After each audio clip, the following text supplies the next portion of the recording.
Did you finally go through the conversion when you were in Dallas? Yes, when I got back, I did. Mm-hmm. And how did the Jewish community embrace you? Totally. I was very active here even before I converted. It was Julia Shep's Community Center. And Leo Lawford, may his soul rest in peace, called me one evening, and this was during the 70s when we were getting the Soviet Jews in Dallas, during the Gorbachev administration. And he called me, he said, I've heard of you and I know about your program at El Central College. Could you come to my house this coming Sunday and do a demonstration lesson for 30 Soviet Jews? I said, sure. And I did, and he said, I want you. He said, I want you to start an ESL program at the Jewish Community Center for Soviet Jews. And I did, and I had a big program here for 2 years. And what else do you do volunteer work for the community center? You mean now? Yeah. I'm very active with the senior citizen program. I'm on the board. I'm with the Dallas Jewish Historical Society, have been for years. A family here has more or less adopted me ever since I moved back to Dallas in the early 70s. Ruth Andrus came and interviewed one of my classes here at the Julia Shep's Community Center with the Soviet Jews. And she was so engrossed with English as a second language, she became a teacher herself. And they would invite me over, and I became close friends of them. It was the most significant thing I've ever done. How have you seen the Jewish community in Dallas grow over the years? Oh, tremendously. Very large. Yeah. Because when I came in the 70s, you didn't have Chabad. I think Tifereth Israel was at that time an Orthodox shul. Now, I would go to Temple Emmanuel when we would come to Dallas from Ardmore, because my mother's sister, Kamala Rubin, lived here in Dallas. And no, I mean dramatic change. Incredible. Clint, 1939, Ardmore, Oklahoma. What do you remember when you were a little boy? I remember very vividly the day we left and moved to Camp House, Texas. It was a military installation west of Gainesville. And that was very dramatic for me to see. How old were you at the time? 4. Okay, go on. And we moved there, and my dad worked in civil service with the government. And ironically, he was put in charge of all the German prisoners. Wow. And that I remember very vividly. Now, when you were 4 years old, did you really understand what all this was meaning? Mm-hmm. Okay. After the war, we moved back to the Ardmore area. The name of the town is Lone Grove, Oklahoma, a small town. My grandfather was a merchant. He had a general store, and then my father decided that, and he retired, and my father decided after the war he would buy a business there, and he did, and we went into the grocery business, general store, right, when I was 6, 7 years old. Okay, now, do you remember any stories, though, of the prisoners of war? Did your dad ever say anything? Oh, yes. He would take us down there to the area where he worked, and the German prisoners would play with me, and I'm a twin. I have an identical twin brother. And it amused them, and in actuality, it was really the first foreign language I had ever heard. I had heard Choctaw and Chickasaw because that area had a very large Choctaw population. But I accepted that as native of Oklahoma. It wasn't a foreign language. Right. And the Germans would play with us and throw us up in the air, and they would make things and give them to Dad to give to my mother, like little walnut shells and lamps. And I still have those today. What was life like for them in the prisoner of war camp here?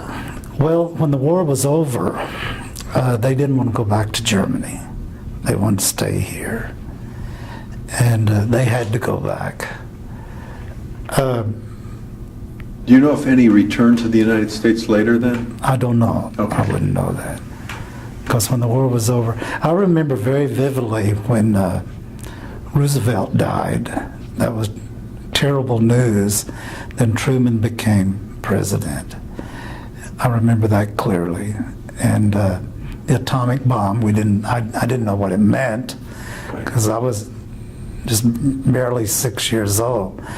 I had a very adverse experience at 6.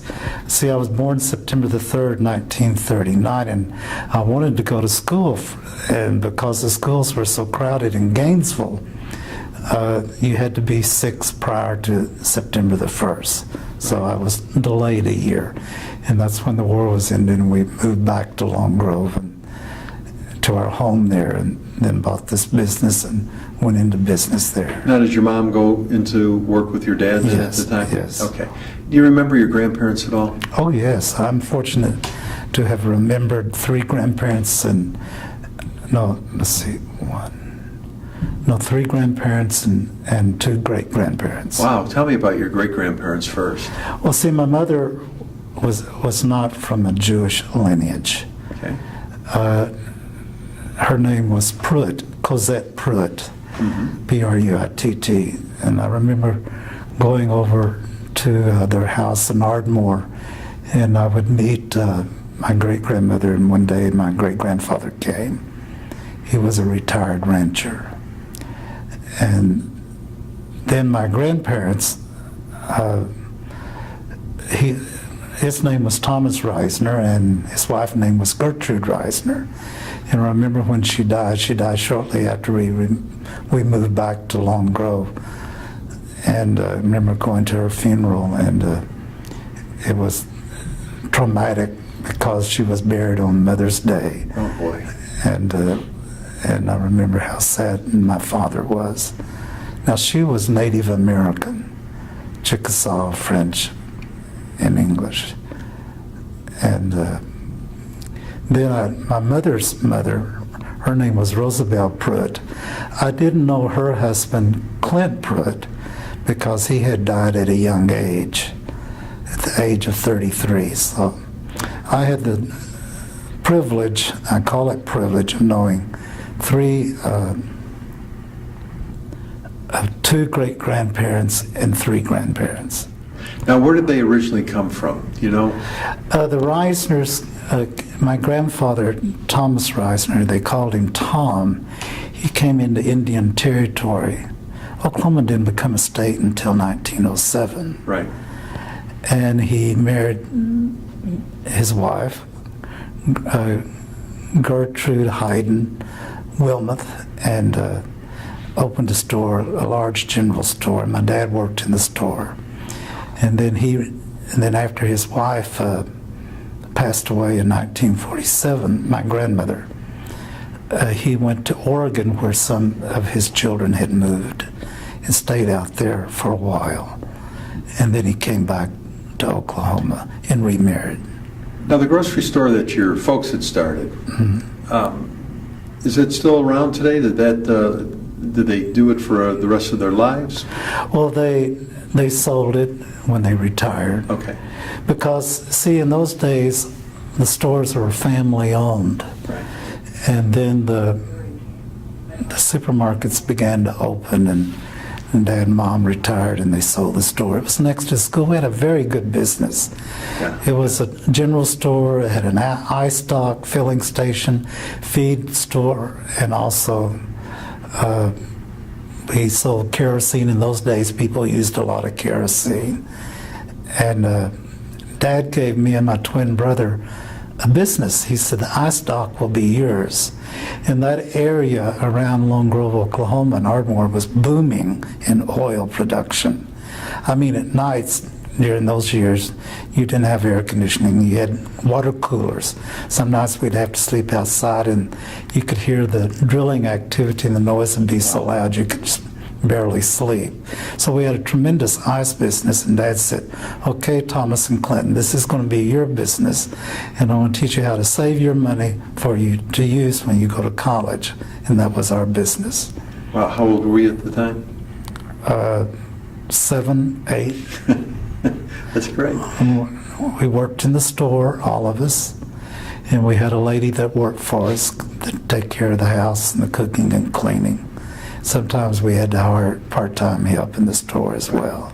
Now, being a twin, Certainly you guys got into a lot of trouble. I imagine you, look at it, there's got to be stories that you became him and he became you, and, you know.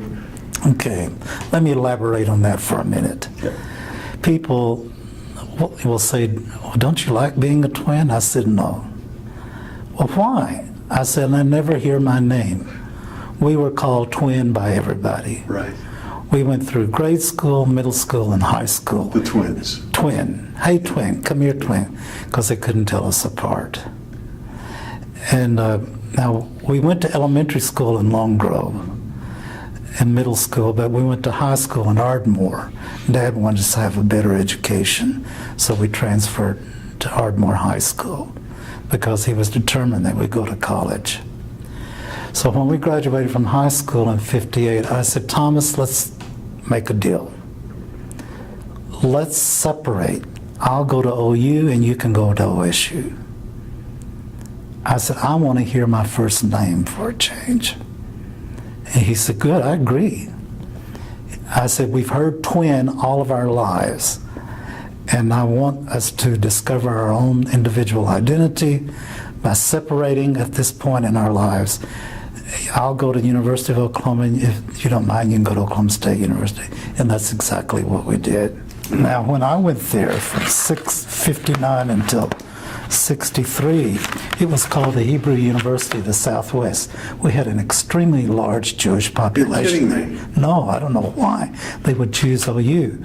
We had 5 Jewish houses on campus, 3 fraternities and 2 large Hillel Foundation. How was it, though, for the first time really separating from your twin? It was, I thought, the right thing to do because Right. I had never been an individual. Right, right. I didn't know my own identity. I knew that being identical, our voices were exactly alike. When we would call home from college, our parents would say, which one is speaking, Thomas or Clinton? Right. I did detect that our writing was different, and academically we were different too. He was strong in the literary arts, but I was strong in math and science. Mm-hmm. In those ways, we were different. Since we both went to state institutions the first semester, the finals were during the same week. And my brother was always very weak in math, especially algebra. And he called me one night there in Norman. And he said, Clint, do you have a final tomorrow? I said, no, I don't. This was Monday evening. Right. He said, I have my college algebra final tomorrow. I have an F going into the final. He says, you get in that car and come up here to Stillwater. You're going to take my final exam for me. I said, what? He said, yes. He said, I acknowledge that you're very good in math, and I've always been poor. You know that. I said, Thomas, we can't take that chance because if we're caught, we will both be expelled from college, from school, and both being state institutions, we'll never be able to be accepted anywhere else in Oklahoma. He said, how are they going to find out? He said, I'll verse you who the name of the instructor is. My roommate here at the dorm, Lewis, a tall basketball player, is taking the same class. It'll be tomorrow morning from 10 to 12. He will show you where to go, where to sit in class, because they had assigned seats. You'll wear my top coat, and you will take my billfold. And I said, well, our writing is different. He said, no, now look. He said, in math, it'll be mostly figures, and most of the professors have teacher assistants that do their grading. So I did. I drove up there that night. They smuggled me into the dormitory. They didn't want anybody to see me. And went to the class the next morning. And of course, I was versed what the instructor's name was. His name was Mr. Kincaid, which I shall never forget. And made one mistake, Scott. The class was was 10 to 12, 2-hour final exam, and it would count 50% of the grade. The mistake I made, I finished early, like 15 to 12, And I went up there to turn it into Mr. Kincaid, and he looked at me, he said, "Thomas, what's the matter? Did you give up?" I thought, oh my goodness. I should have thought he was usually probably the last one to turn in his test. Right. And I said, "No, I'm tired. I've been on Dexedrine for 4 days, cramming, crashing for this test. This is all I can do." He said, "Well, I sure hope you pass it, because you know what your grade is." So I had to wait out in the hall until Lewis finished, because I didn't know how to get back to the dorm. So when the bell rang at 12, and being a tall basketball player for OSU, he ran out, and students were coming out and said, "Thomas, what happened? Did you give up?" And he ran by me and grabbed me by the collar, said, "Risner, let's get back to the dorms immediately." I made an A on the final. He got a C out of the course. Son of a gun. And we have an exclusive here. And now everybody knows what you guys did. I think that's great. So how did your brother repay you? He bought me a pair of new shoes. There you go. Now, you also had a sister. Well, yes. Linda is 6 or 7 years younger than we are. Right. She was born in Gainesville. She was born during the war. So did you guys just switch all the time, always trying to confuse her? No, she could tell us apart. I had a mold here and Thomas didn't. They would use that as an indicator to distinguish between the two of us. Now, I just want to go back for a minute, back to that A on that final. Nobody ever knew? No, not to this day. That is just remarkable. Is that the biggest thing you guys did? Well, if he couldn't go out on a date, I would go in his place there in Ardmore. Or if we would test ourselves first, we would double date.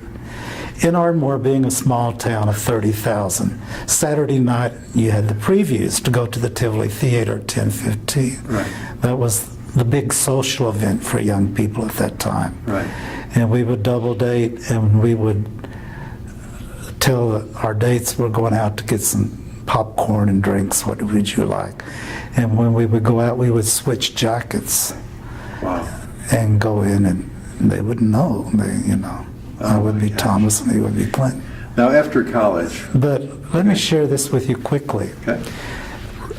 It was very confusing for our customers in our business, because we had a filling station, the store itself, feed store, which was on the right, and the eye stock. Thomas would fill a customer's car up with gas, and he would go inside to get change. I would go inside from the eye stock, which was 50 yards from the store, to get change, and the customer in the car would start screaming at me, "Bring me my change, bring me my change." I said, "It's my twin brother, he'll bring it to you." It was rather confusing. Oh, I'm sure. So after college, did you go back into the family business, or what did you get into? No. When I graduated from University of Oklahoma, they had already sold the business by that time. I decided I didn't want to stay in Oklahoma any longer. I had a very good life there in Ardmore. Had a lot of friends. I wanted some adventures, so I took a job in Bogota, Colombia. This was in '62. My senior year at OU, there was a woman in one of my educational classes that told me about this private school in Bogota, Colombia. Wow. That was looking for teachers. And she said, "Inquire." And I wanted to learn Spanish. I had taken Spanish in high school.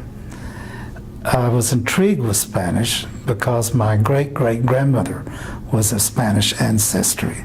Her name was Elisa Orenta Sultana de Prud. But anyway, get to the point. I inquired and I was offered a job. So mother to work in Colombia as a third grade teacher. And it was owned by a very prominent Colombian family, the Sampers. But the wife of Dr. Rafael Samper was American. Her name was Charlotte. And so they offered me a job, but I would have to pay for my trip there. But after 2 years working there, I would be reimbursed. So Dad said, no, you're not going to South America. There's communists and, it's dangerous. And I said, Papa, I don't want to stay here in Oklahoma. I want to go to a place that's different. I want a different culture, and I definitely want to learn Spanish.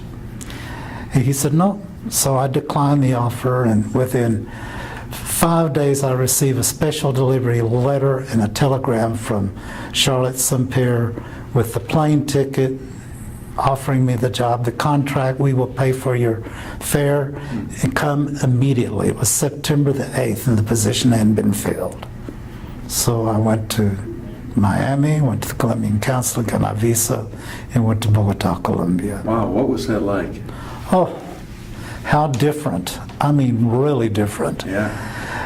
Dr. Samper and his wife Charlotte met me at the El Dorado airport in Bogota. I arrived at 9 o'clock at night. Flew on Braniff Airlines. Braniff doesn't exist anymore. And what shocked me was how cold it was. And I had not brought any warm clothing with me, just a few items, because I thought it would be a warm climate being near the equator. And so when I got in the car, I said, why is it so cold? They said, we are very high elevation here, over 9,000 feet, colder than Mexico City. And that's why it's cold. I said, oh, I see. And I said, where will I be living? She said, we've made arrangements for you to stay with our private priest, Padre Reina, who is half Colombian, half Italian. He has a nice home, and he would like for you to come there, and you can rent a bedroom from him. We've made those arrangements. And also, there's a brother and sister living there from Germany, Walter and Teresa Schmidt. He's working with Siemens Electric in Bogota, German company. And she's teaching in the German Colombo School. I said, okay, so I went there. And it was a great experience, it really was. And what exactly were you teaching? Third grade. Third grade, all classes? Yes, self-contained. But I found she was very innovative in the sense, and revolutionary. Right. She opened the first American-style school in Bogota. Bogota is a large city. Yeah. That was non-sectarian, that accepted all religions, co-educational, and no uniforms. Because all the other schools prior to her opening, Colegio Abraham Lincoln, were not co-educational. You wore uniforms, and you either went to the Catholic school, there was one other school that was Protestant called Nueva Granada, or you went to the Colombo Hebreo school, the Colombian Hebrew school. Therefore, all Jewish kids had to go to the Colombo Hebreo school. But she included everybody and was phenomenally successful. And this was in 62, 63. And therefore, we had a large Jewish population there. We were getting a lot of Cuban Jews. I had 5 Jews in a class of 16, and 3 of them were from Havana, Cuba. How long did you stay out there? I stayed in Bogota 4 years, but in meeting the needs of the Jewish students there, I saw quickly how deprived it was. According to Colombian law, you have to provide religion for every faith, Christianity, Jewish, or Catholic. Well, the first Christmas in this school, I discovered, Lord, it looks as if the Christian's Messiah has returned. Nuns and monks were going up and down the aisles, singing Christmas carols and everything. And I said, there's nothing being done for the Jewish kids. We had about 60 Jewish students. So I had a good friend, Francisco Converes, Colombian. He was a student his senior year at Los Andes University, an architect in architecture. And his nickname was Pacho. So I had my prayer books and Jewish things with me. And I told him, I said, it's Hanukkah. I want you to construct for me on a large construction paper, a Hanukkah, an inscription below regarding Hanukkah. Could you do that for me? He said, sure. And he did a magnificent job in color and everything. So I took it to school the next day and put it on my door. Of course, I got Mrs. St. Pierre's permission. And she said, well, sure, I'm glad you're doing this, Clint. Well, you wouldn't believe the results. There were like all the Jewish students there looking at this. And she said, Clint, what do you know about Judaism? I said, well, Hanukkah's the same time as Christmas. She said, would you do a Hanukkah program for our Christmas play? And because the ambassador to Colombia will be there, and we would like for the Jews to be represented. And I did. And I was very intrigued to have had that opportunity, because the parents of these kids started calling me, wanting to know who I was. And would you come to our country club? Bogota had a large Jewish population, a big Jewish country club, Club Carmel. And now at this time, you weren't Jewish, though, were you? no, I had not converted, because my mother's people were not Jewish. I did attend temple in Ardmore. And at the University of Oklahoma, I was very active in the Hillel Foundation. Right, right. Now, was your dad Jewish? His people were when they came to this country, but he was agnostic. My family was not religious. Right. Really, they weren't. Right, right. Now, Mother would send us to Baptist Sunday school and Baptist church, but they wouldn't go. And Mother, said she was Baptist. But Daddy was agnostic. And in a small town, that was really the only social event you had, was to go to church. Right, right. I was not happy in that Baptist church. I would get in discussions with my Sunday school teacher over the concept of the Trinity. I said, how can you believe that Jesus and God are the same? I said, look at the Lord's Prayer. That explicitly tells you that he's not the same as God. I never could feel at ease with that. Mm-hmm. I was very active in the Baptist church as a kid. I played the piano well. We had piano lessons. And but I just didn't feel comfortable with accepting Jesus same level as God, or as God in the flesh. I said, no, you're wrong. I would get into terrible arguments not terrible arguments, controversial discussions with my Sunday school teacher, saying, it states clearly in the first commandment, there's only one God and no manifestations of God. Okay, well, what brought you back to the United States? Well, I was in Colombia 4 years, and it became very politically unstable. I was earning in pesos. I didn't go there to make money. I held down 2 jobs. I was teaching in the elementary in the Colegio Abraham Lincoln, and also teaching English as a foreign language with the Ministry of Education of Colombia. And I left Colombia because my salary had devaluated to almost nothing. Mm-hmm.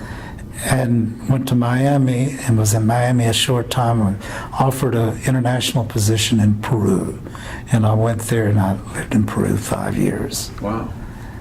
And it was exciting. I earned in dollars. I had a good standard of living. And then we had a military takeover in Peru, dictatorship.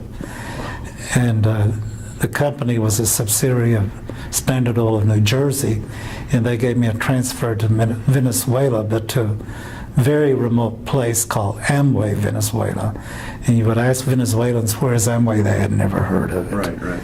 So I said, and the company became Petro Peru after it was nationalized, and they offered me a good salary in soles if I would stay there and keep the school open for the other English-speaking kids with oil servicing companies, which I did for 2 years. But the straw that broke the camel's back in making the decision to leave, we had a military takeover there, a dictator, and one morning we read in the papers that all foreign bank accounts had been nationalized, and our monies had been converted into Peruvian soles equivalent to the peso. And I didn't have much money at that time. It was $9,000, so my $9,000 had been converted into soles without my permission. But the government told us that if we left the country, we could get our money reverted back to its original currency. And that's when I left the country. And did you come to Dallas at that time? Came to Dallas. Okay, and why did you pick Dallas? My twin brother was living here, and I have relatives here. Okay, okay. And then what'd you get into in Dallas? When I returned to Dallas, I applied for a position with the Dallas Independent School District. I was already fluent in Spanish after 9 years. I had gotten a degree in Spanish at the Catholic University of Colombia in Bogota. And they gave me a job immediately to work as an interpreter for the Dallas school system in West Dallas and Oak Cliff. But they would label my position as visiting teacher / school social worker. And I had taught English as a second language in Colombia and also in Peru, teaching English to the Peruvian employees for International Petroleum Company, and had almost nine years experience in teaching English as a foreign language. Of course, in this country, they call it now teaching English to speakers of other language, TESOLs. But when I first came here, it was called ESL, English as a second language. So I came back in 1970, was offered a job here, and I went to SMU to get my master's in education in linguistics, bilingual education in linguistics.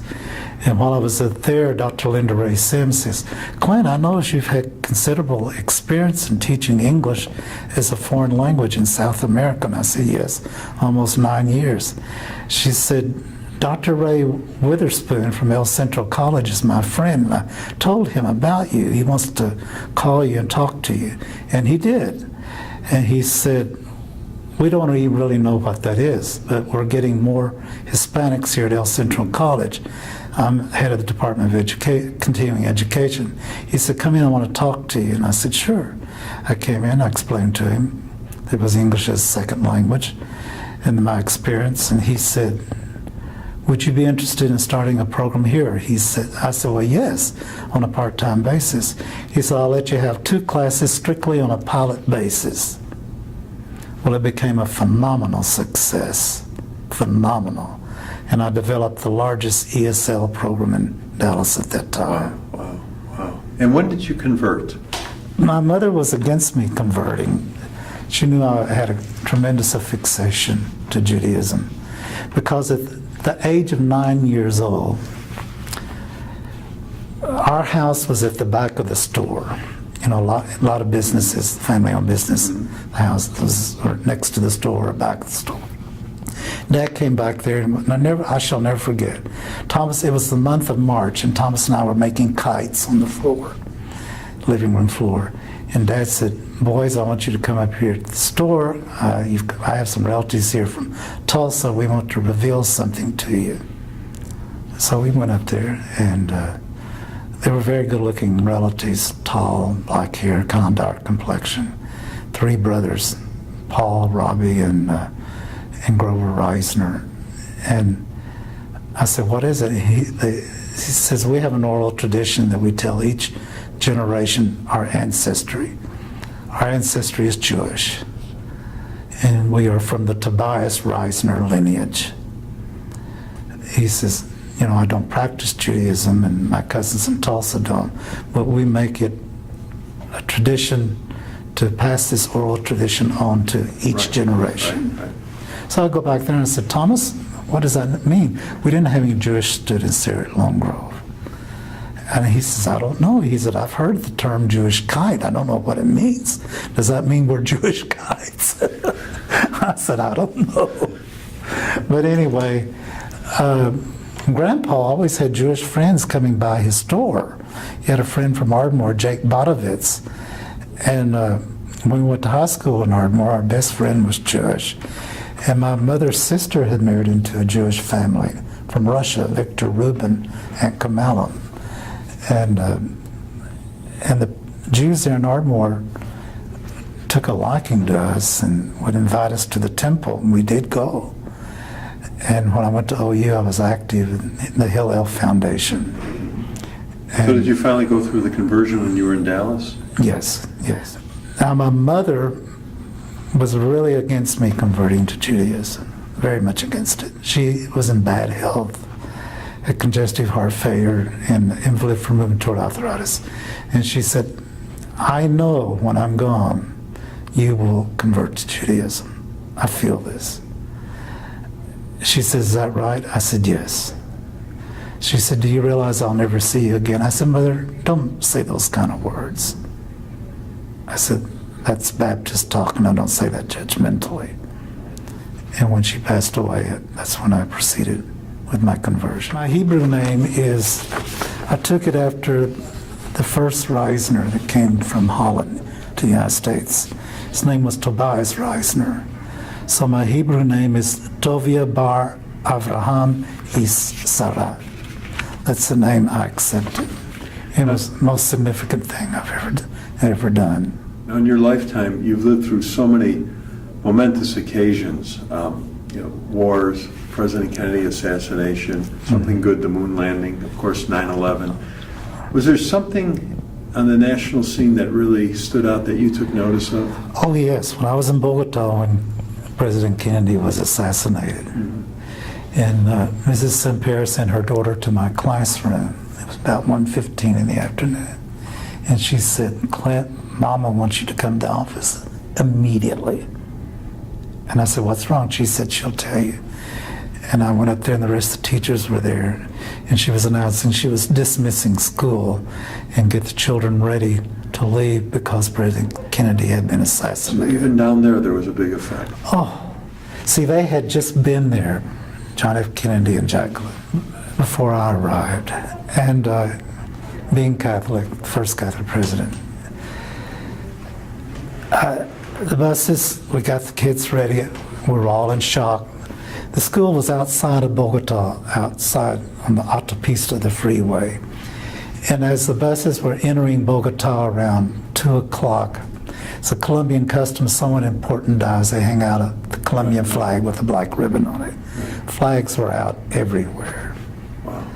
And the Colombian government had declared 3 days of national mourning for President Kennedy. Wow. And that evening around 8 o'clock, I heard a knock at my door, and I opened it. It was some of my adult students from El Centro, from my ESL classes at night. And they had brought food and a bottle of scotch, and "We want to be with you because we know you're in mourning." And I was just overwhelmed. I couldn't believe the expression of emotional grief and love for President Kennedy. And what advice would you like to leave for the next generation? I firmly believe in doing a mitzvah for people, in making this world a better place to live, tikkun olam, and to be active in your religion and do good deeds for people if you can on a daily basis without expecting a reward, and be as much service as you can when you retire. Great advice, man. Thank you. In closing, I would like to share this with you. Okay. My speech at my Garut service, my conversion service. The title of it is "My Quest for Judaism." I wish to express my gratitude to all of you who are with me today as I become a Jew. I particularly say thanks to Rabbi Mark Kasserman, Renee Carve, Jan Tillman, Philip Einson, and Gail Freeman for their guidance and instruction. When, how, and why did this quest for Judaism begin with me? At the age of 9, my father's people revealed to me that the Risners were Jewish before coming to this country, and that our lineage was from the Tobias Risner clan.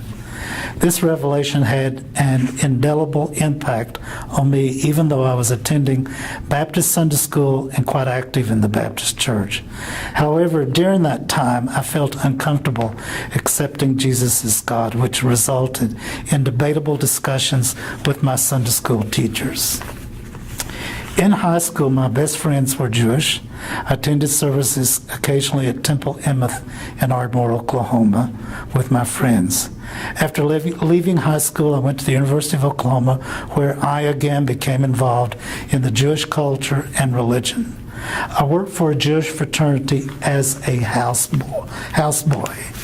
Even though I was not Jewish, the members wholeheartedly accepted me as one of their own. I was invited to participate in all fraternity social events. Eventually, I attended Shabbat services with the fellows, had a Jewish girlfriend, and I lived culturally as a Jew. Upon graduating from the University of Oklahoma, I took teaching assignment in Bogota, Colombia at Colegio Abraham Lincoln.